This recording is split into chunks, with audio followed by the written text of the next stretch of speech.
Son ya las 7 de la mañana con 49 minutos. Vamos con nuestro último invitado en esta mañana, Guillermo Celi, asambleísta por Suma. Gracias por estar junto a nosotros y muy buenos días. Una pregunta que ha llamado a la inquietud a todos los ciudadanos cuando la Asamblea es la encargada de luchar contra la corrupción. Se emiten pronunciamientos al inicio o después de este receso legislativo que en la propia Asamblea hay corrupción de ciertos asambleístas quitándoles el sueldo a sus trabajadores. ¿Qué hay de verdad que conocen ustedes? Le hago esta pregunta porque la inquietud ciudadana y para ustedes baja la credibilidad en la Asamblea. Hablo de Asamblea. Bienvenido. Muy buenos días, Luis. Muchísimas gracias por su invitación. Mi abrazo a los ecuatorianos. Es un tema que tiene que investigarse y darse nombres y apellidos. Y quienes han sido extorsionados tienen que ir a denunciar. Eso es lo que tiene que pasar. Esto es un tema que nosotros, dentro de la agenda legislativa que hemos planteado claramente en la Asamblea Nacional, por el empleo, por el apoyo al emprendimiento, por la lucha frontal contra la corrupción, estos hechos están reñidos con todo lo que nosotros queremos generar en el Ecuador. Principios y valores. Los 10 años del correísmo, que es la década terriblemente robada, más bien tiene que quedar en el pasado. Y estos hechos, que de ser el caso, tienen que ser denunciados y a profundidad investigados. Que no se empañe por 10 o un poco más de legisladores a los 137. Por supuesto, eso es la realidad. El accionar de esta asamblea es una asamblea diferente y aquellos que hayan cometido este tipo de actos que están reñidos completamente con los principios, los valores de los ecuatorianos, tienen que ser investigados y tomarse las medidas correspondientes. Al interior de Suma, transparente en ese tema, ¿no? Sí, por supuesto. Inquietudes. Sí, por supuesto, y esto tiene que generarse dentro del marco de lo que debe darse el debido proceso, las investigaciones correspondientes, pero nosotros del lado de Suma vamos a luchar siempre, frontalmente, contra la corrupción, como lo hemos hecho en su momento y como lo hemos continuado haciendo.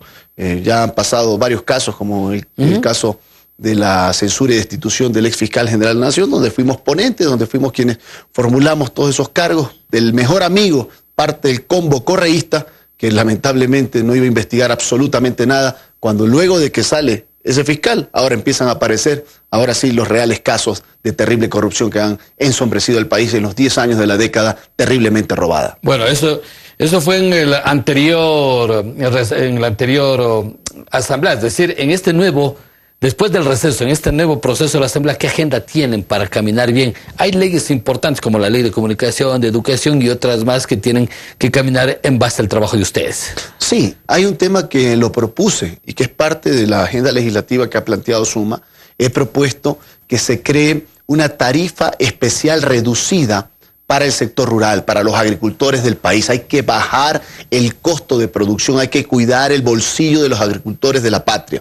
¿Qué se ha planteado? Una reforma al artículo 63 que está dentro de la ley orgánica de la prestación del servicio de energía eléctrica. No es posible que al agricultor le cobren alumbrado público cuando no hay ni un foquito que alumbre el camino del agricultor. Eso es lo que estamos planteando, ya pasó en primer debate, en las próximas semanas será llevado a segundo debate para que se le cobre entre 1 o 2 centavos kilovatio hora a nuestros agricultores, a quienes sostienen la economía del país. Y hay que decirlo con claridad, si se habla tanto y el correísmo habló tanto de que 8 hidroeléctricas, ¿dónde está el beneficio de las 8 hidroeléctricas? Eso es lo que queremos saber. Y este gobierno tiene que transparentar y decir la verdad de las 8 hidroeléctricas, cuántas están funcionando, a qué porcentaje de su capacidad están funcionando, cuáles están con problemas. Esto tiene que ser evaluado de manera inmediata para decirle la verdad a los ecuatorianos. Pero asambleísta Celi, no es contradictorio, mientras están buscando este tipo de leyes, por el otro lado le están quitando el subsidio al diésel para el sector camaronero, el sector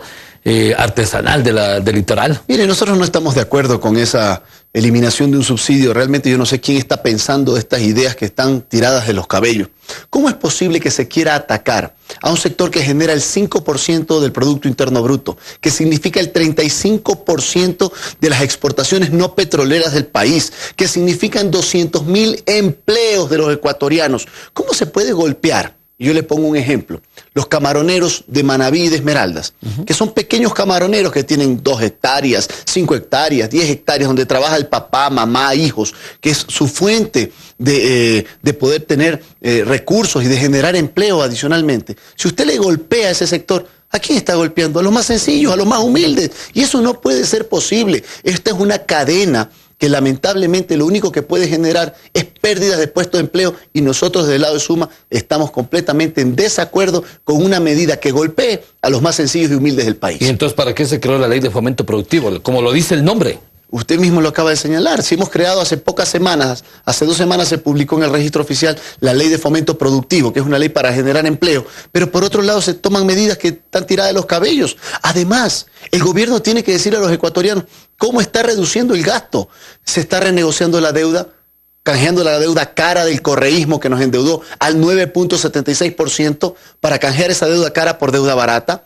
¿Por qué no se establece un mecanismo claro para la recuperación de los recursos de la ruta de la corrupción? Ya el presidente Moreno señaló hace pocos días de que ya tienen identificados recursos en Estados Unidos y en Panamá. Pero díganos, pues, presidente, ¿de qué montos estamos hablando? ¿En qué casos son? Esa es la plata que hay que recuperarlo. Y nosotros acabamos como Asamblea Nacional de aprobar hace 3 semanas, si mal no recuerdo, en la ley de lucha contra la corrupción, el comiso anticipado, que inclusive es asegurar los bienes de quienes están procesados por corrupción cuando hay auto de llamamiento a juicio, es decir, que existen sí, pero como indicios está claro solo ahí, el proceso no sigue, se está... Bueno, eso ya tiene que hacerlo la justicia, la fiscalía tiene que hacer su trabajo. En el caso del ex vicepresidente Glass, hoy sentenciado por corrupción, se abrieron 6 investigaciones que la Corte Nacional de Justicia planteó.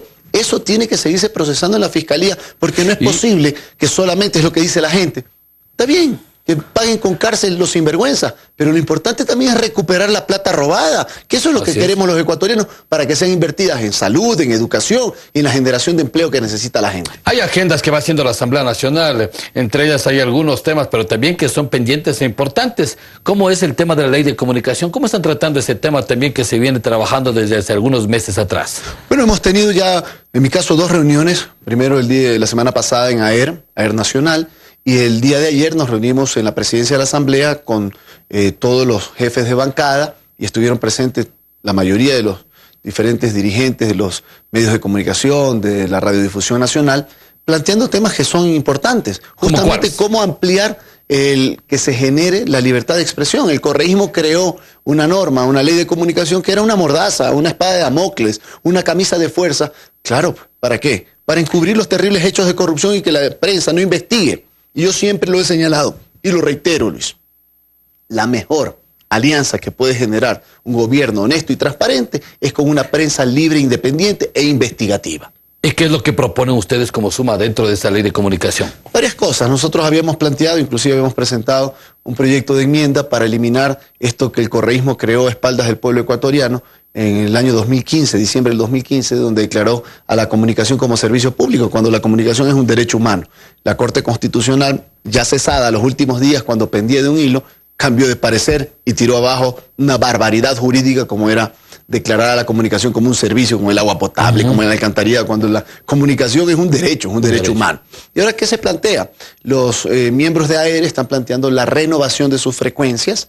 Obviamente nos parece que esas renovaciones tienen que darse dentro del marco de la Constitución, de la ley del cumplimiento de los requisitos, salvo en los casos donde existen dictámenes judiciales o investigaciones de Contraloría o de entes de control. Eso debe ser coherente, eso debe ser lo propio, y definitivamente se tiene y se está socializando, yo lo señalaba ayer, no por mucho madrugar amanece más temprano. Esta es una ley que debe ser profundamente socializada, y esa socialización significa de que hay que escuchar a todos los sectores para tener una ley que permita garantizar la libertad de expresión, promover valores y principios en el país, que es lo que queremos para las nuevas generaciones. Muy bien, y no quiero dejar de lado un tema importante. Estamos ya a puertas de elecciones seccionales. ¿Cómo está trabajando su movimiento, su agrupación política a nivel nacional Suma dentro de candidaturas? Porque otros ya se están adelantando. Bueno, nosotros estamos muy optimistas y estamos recorriendo el país, no hemos parado, se han formado nuevos equipos, se ha renovado liderazgos en muchas provincias.